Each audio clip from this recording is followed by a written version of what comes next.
Welcome back to the Levine Family Racing Podcast. I'm Tom Dano once again. So this week we have a very special guest joining us, kind of the big fish for Levine Family Racing to have on this podcast. We are joined by our driver, Christopher Bell. Christopher, thank you very much for being here, man. Yeah, no problem, Tom. Thanks for having me on finally. Yeah, finally. So I wanted to jump into a couple of things. It's kind of been a running joke on the podcast here that, we were in Phoenix, Arizona like 5 weeks ago. It feels like a lifetime ago, I think, for a lot of us. Yeah, that was the last race. Yeah. So what, from your first 4 races, what's really stuck out as a transition from Xfinity to Cup? Man, that's a good question. I would say, well, obviously it's been a really hard struggle. I don't think any of us expected the first 4 races to go like they did. And we started off at Daytona, and everything seemed to be going strong. We had a really strong race car. We were able to run up front. Heck, I restarted on the front row of the Daytona 500 with 10 laps to go. So that's a pretty cool moment in my life. Unfortunately, we didn't get to finish up there, but that showed hope. And then we go to Las Vegas, and we were a little bit off, but all of the Toyotas were off. So nothing really to hang our hat about. I ended up making a rookie mistake and spinning out. So that was disappointing. But after Las Vegas, I was still feeling confident. And then the next 2 races were pretty surprising, going to California and Phoenix and not really showing speed. So those 2 races really stood out as pretty big bummers, but especially a learning curve. So we understand, or at least myself, I understand where the areas are that I can get better at and do a better job driving the car, and hopefully we can hit the ground running whenever we get back to the racetrack. So that's awesome. I was going to ask you, like, your first Daytona 500 is leading or being on the front row there with 10 laps to go. Is that what you'll remember the most, you think, of your first Daytona 500? Because that's such a big deal, man. I mean, Daytona 500. I've run a lot of high prestige races in my life, but the Daytona 500 is arguably number 1 or number 2 in the world as far as motorsports go. So just the amount of people, the atmosphere was pretty surreal, and heck, the president came to start the race. So that's pretty cool. I mean, the 2020 has just been a crazy year, man, between the president coming to the Daytona 500, the 500 getting rained out and racing on Monday, and then the Newman crash that got everyone worried, and now all of a sudden the coronavirus putting everything on hold. So it's been a very hectic 2020 so far. It's been a crazy year, man. Absolutely crazy. So one thing I kind of wanted to talk about on this podcast, your relationship with TRD and Toyota. TRD has obviously been a big part of your racing career, obviously, since you came into NASCAR, right? From the Truck Series side, winning the championship. What's that relationship like, and what has it really meant to your racing career and helping you get to that first Daytona 500 and where we are now?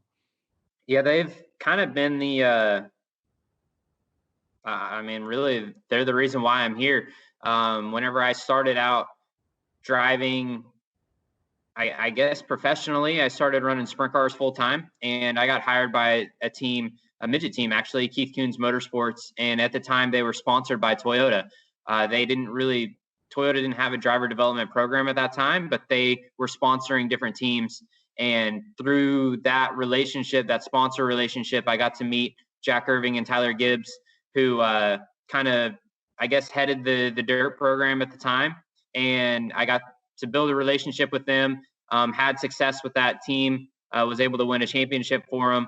And then at the same time, Kyle Larson was rising through the ranks, and he had just left the dirt track world. And it kind of opened their eyes that, hey, dirt track drivers might be pretty good on NASCAR. And, not that Larson was the first one to do it, but the first one in a while anyway. And so, yeah, the Toyota driver development program was kind of formed, and Jack and Tyler brought me over to Kyle Busch Motorsports. I was able to run some late model races, and from there, kind of, it took off. I was able to do well enough to get an opportunity in a truck at Kyle Busch Motorsports. and then just kind of took off from there. Let me ask you this, Christopher. I obviously a lot of the people that listen to this are big fans, and I think we've always heard about the transition from dirt racing to NASCAR, right?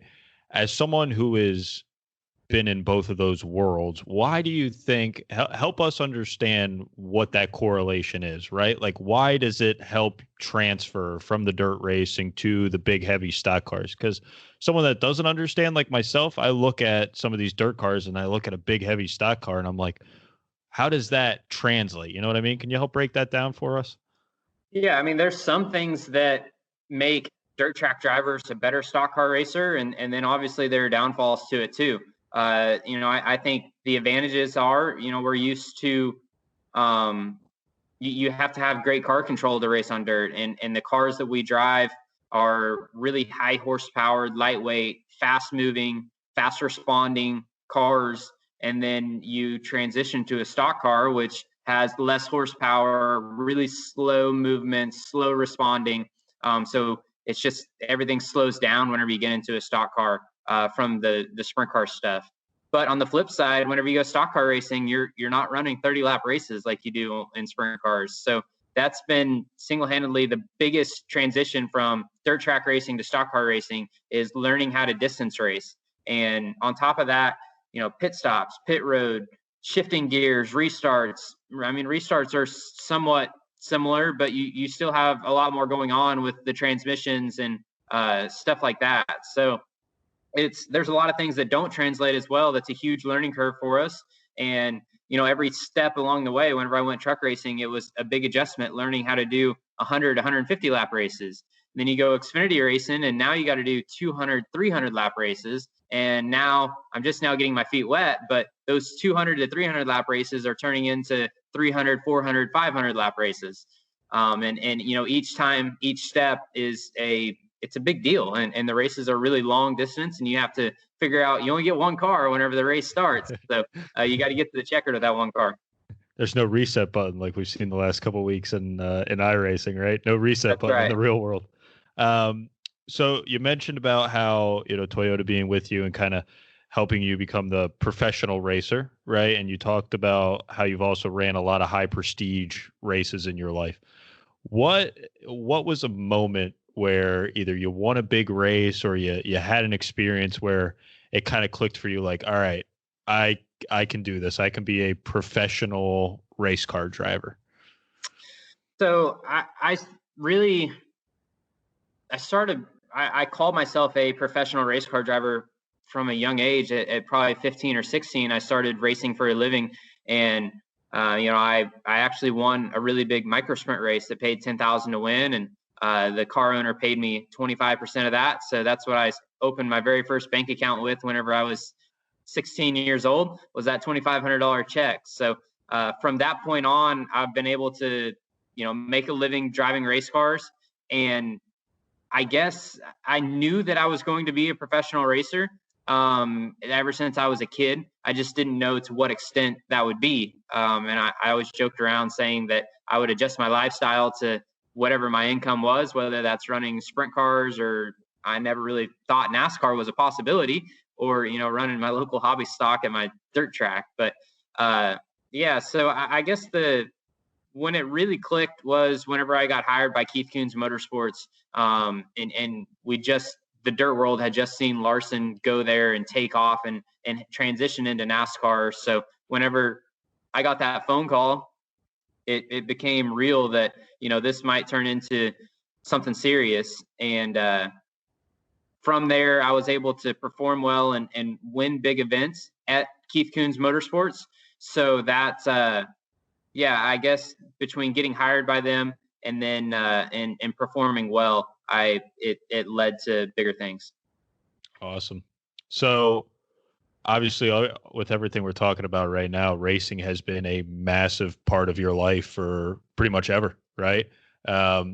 So what, during this time with the coronavirus and all this craziness going on, what's something you miss the most about not being at the racetrack in any form, NASCAR, dirt racing, anything? What do you miss the most?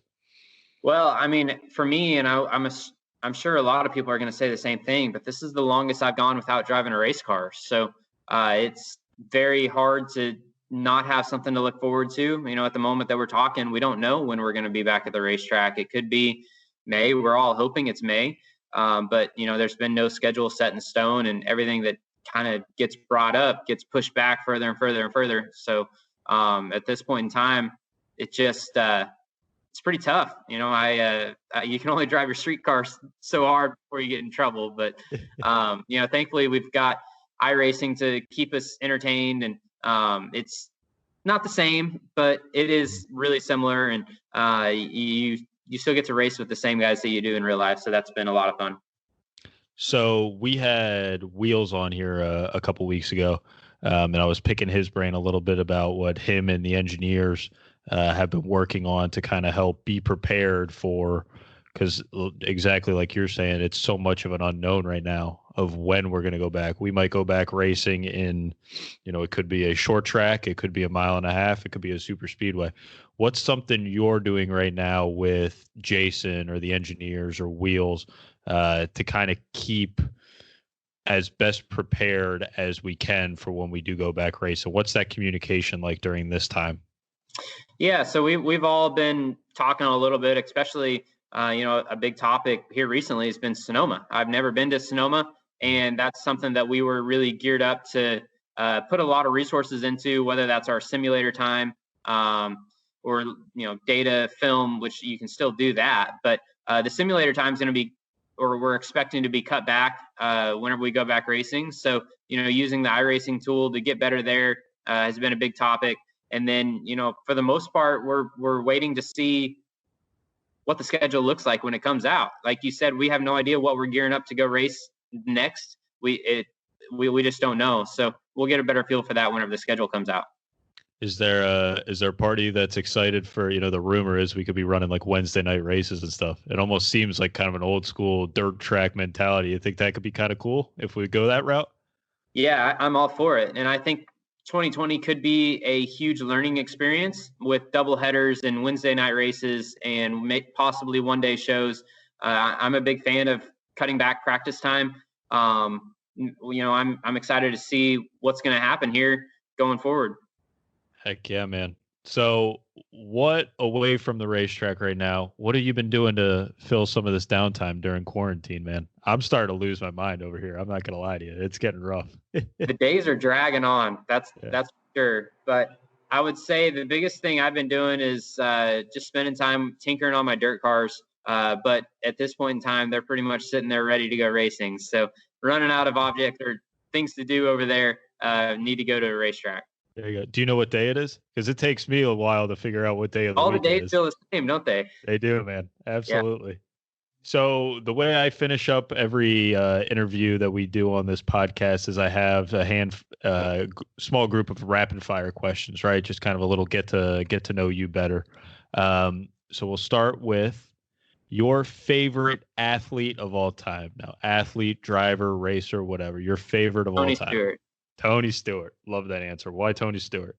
I've always looked up to him. He came from the same background as me with the dirt track racing, and I've always admired his tell it how it is attitude. He's not afraid to speak his mind. Kyle Busch has a little bit of that same tendency, so I really admire Kyle for that too. But yeah, I just love how he's not afraid. He'll tell you exactly what he's thinking, and it's just I like that. You'll have to forgive me. I'm taking advantage of the opportunity. I don't get to pick the brain of a Cup driver too often, right? But I always hear you try to emulate a driving style of like a Tony Stewart or a Kyle Busch, right? What does that actually mean? Like when you say emulate a driving style, is it just the way they try to pass on the race, or is it the way they approach a race or approach a practice? What does it mean to you? Yeah, that's a good question. As a rookie in the series, I guess the best thing or the best way to answer that would be like looking at driver data. Every driver has unique tendencies on what they do as far as lifting off the gas, hitting the brake, getting back on the gas, leaving the corner, stuff like that. So, you look at guys that perform well at different racetracks and you try and, I guess, go that direction, but you're never going to copy exactly what they do. You've got to be your own driver too. But you just look for general trends, like, hey, at California, Kyle Busch tends to lift earlier than most guys. So I think you just look for general trends of guys that are good at certain racetracks. Interesting. All right, back to the fun questions. Talking or texting? Talking. Talking? Yes.